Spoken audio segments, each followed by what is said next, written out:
Well, hi everyone. Welcome again to Wingman Wisdom. I am the RV Wingman, and today I want to talk to you about, how expensive it is to go camping and RVing nowadays.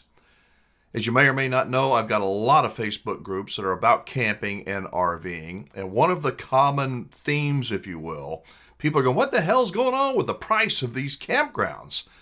There's a place over in Florida, somebody posted the other day. It's $200 a night. They stayed for 4 nights, cost them $800. That was just to park there. $200 a night. What in the world is going on with the cost of campgrounds? So I'm going to try to explain it as a former campground owner. What you may or may not hear, you're probably not going to like, okay? But I'm going to give you the truth as I see it. The real, the landscape as it really is today in 2023. I used to own a campground, owned it, ran it for 8 years, and I loved most of it, loved most of the people most of the time, but I learned an awful lot. I sold my campground right at I think it was the perfect time. September of 2021 is when I sold my campground. I mean, we were rocking. I had a medium-sized campground, 72 sites, 10 cabins, and my wife and I were up there working 4 days a week, and we were very, very involved in the business. When the COVID craze was going on, we had phone calls every couple of weeks from investors that were wanting to buy the place. And I'm like, I don't want to sell it. I love this. I mean, it's a pain in the butt sometimes, picking up the trash and doing the swimming pool maintenance and doing all the things that a hands-on owner has to do. But the rewards were, there was some financial reward, but it just made me feel good. I was around good people most of the time, so I enjoyed that hard work. In July of 2021, we had a particularly rough weekend then, a stressful weekend. My wife, who worked in the office, she had said, honey, I can't do this anymore. All these people seem to call. They want to buy the campground.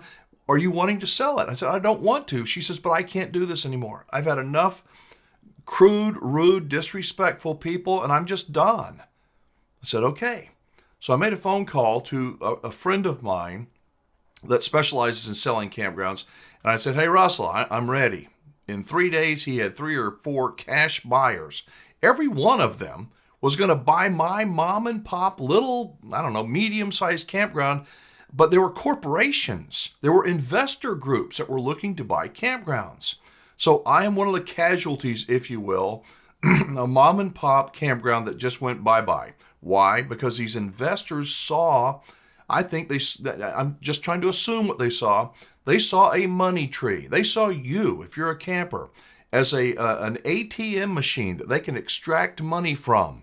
And so they paid, in my view, too much for campgrounds. They did. Nationwide, I think most of these corporations, these investors thought, man, these people will pay anything to go camping. And we will to a point.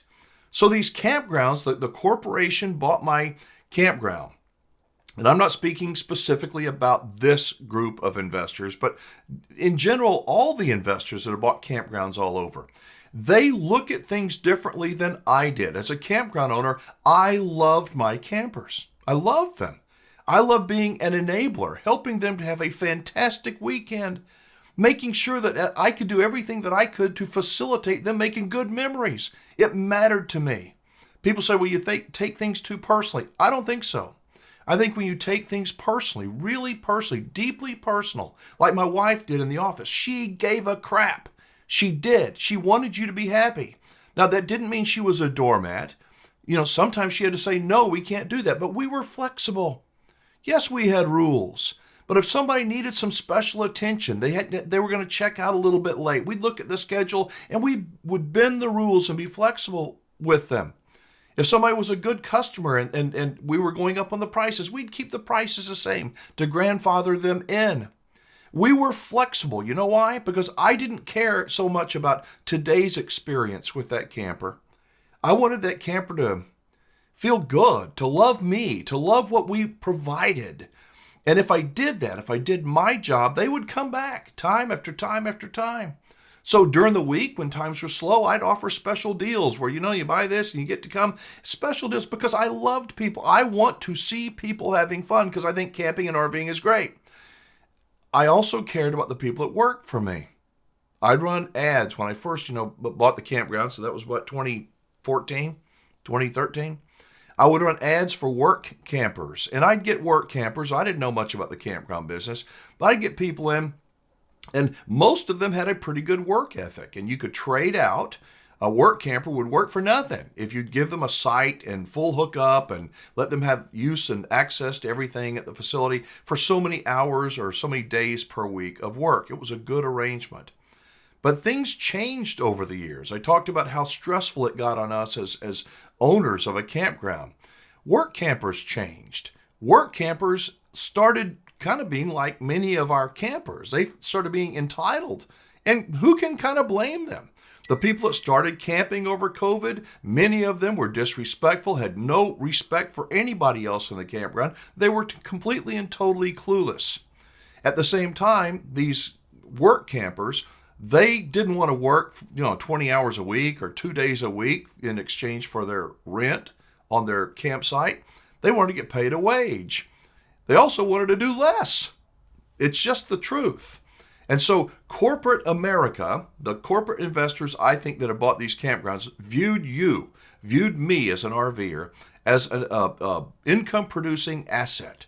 And we can squeeze more money out of those people. So they forgot, I'm going to tell you what they forgot about. They forgot about the human being connection between the owner of the campground and the management and the camper themselves. We are in the people business, the human being business. Camping is not about this. It's not about technology. These corporations, these investor groups that are trying to make a contactless check-in, boop, boop, just push a button, there's your site over there, boop, never see another human being. RVs are weird. Every one of us has kind of got little quirks and little things. We want to speak to a human being. I think we do. Yet these investor groups want to automate every single thing. You can't automate or you can automate some things in a campground. But the most important thing is to have good people. And you have to pay good people. When I sold my campground, I laid everything out to the guy that was going to be buying it, representing the investors. Said, this is what I pay. Wow, you pay these people a lot of money. Well, but they're good people. They give their heart and soul. They will, as they say, die for me. And I would die for them. I'd take them places and do things. I don't have to do that. But I did it because it was the right thing to do, because I was grateful to finally find a good team of people. I wonder how important it is for these investor groups to find good people. They'll tell you it's important. Or they just want somebody to kind of to the bathroom and sweep things up and, get their free site. And those people just come and go and come and go. And I think that not only have the prices of campgrounds gone up, but the level of service has gone down. Now, yes, many amenities are there, new swing sets and water parks and all these cool things. But let me tell you something. A campground is not Disney World. It's not Splash Mountain. It's not SeaWorld. It's just a campground. And some of those things are really nice. They are. But I see too many of these investor groups, in my opinion, raising the prices $200 a night. And I get it. I do. But what's going to happen? I think that the days of campgrounds, this is a general statement, the days of campgrounds being just bursting at the seams with people that are, here's my $200, here's my $200. I think those days are coming to an end. Yes. Will there always be people that are willing and can afford to pay that crazy high money to go camping and RVing? I think so. I think there will. But there's more and more people that are just saying, hey, give me a nice place to camp. Give me decent human beings that know about camping, that know about other people. We're in the people business, a human being business. I would say, where we were in Central Texas, we were a good campground. We were. And I would tell people, this is not bragging. As they say, it ain't bragging if you can back it up. People would ask about, where's the best campground in Central Texas? I said, well, we're the second best. There's another one about 30 miles away that's better than we are. If you like really nice stuff and paved everything and lots of very strict rules, but it's beautiful. It is beautiful. But if you want a place that's a little rough around the edges, but we care, beautiful place, with people that want to earn your business, not just for the 3 or 4 days you're going to be there, but they want you to come back. They want you to tell your friends about us. We're the best place there is, but we're really the second best place in our area. That's the way I described my campground. We provided something that the investor groups cannot provide. It's sad for me to see what's happening. It is. You can't avoid it. If somebody came and offered you, more than your house is worth, you may love your house, but when you get to a point in life, you may say, well, I can't say no to that. And that's what has happened to many mom and pop campground owners like me. They've been approached by corporate America with gobs of money and big dreams, and they come in and say, we're going to change the name, we're going to do this, we're going to do that. And they don't have a clue about the day-to-day operations, but they don't know it yet. I think that these investor groups are going, holy crap, what's happened? We're not making the money we were going to be making. We projected all this stuff on paper. Yeah, it's on paper, it's in theory. Like the people in the government, if we do this, this will happen. Life has its own reality, I guess. It doesn't care what you want. It just gives it to you. The more you put into a business, the more you should be getting out of it.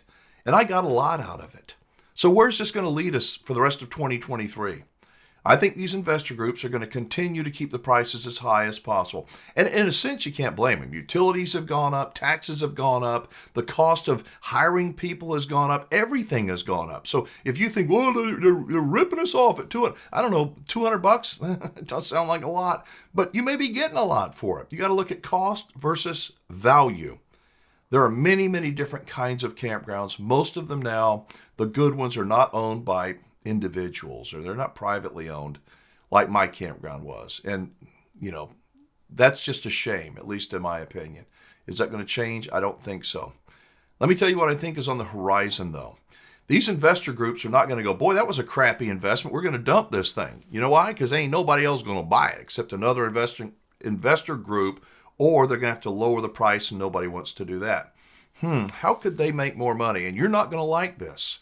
But I considered doing this when I had my campground. I'm like, I have to look at how can I make money with this piece of real estate, with my customers? How can I do it? I believe that you're going to start seeing a trend towards campgrounds selling their sites. They'll do it gradually. But many people, lots of people, are trying to sell their sticks and bricks home. They're going to be over the next couple of years. And they want to have a permanent site. And so there's places in Florida, places out in Arizona and California that $100,000, beautiful places to buy a site. I think that there's going to be a lot of other options out there where you can buy an RV site. And I think that we're going to be seeing that. So these campgrounds will make a slow transition. They'll keep the prices as high as they can.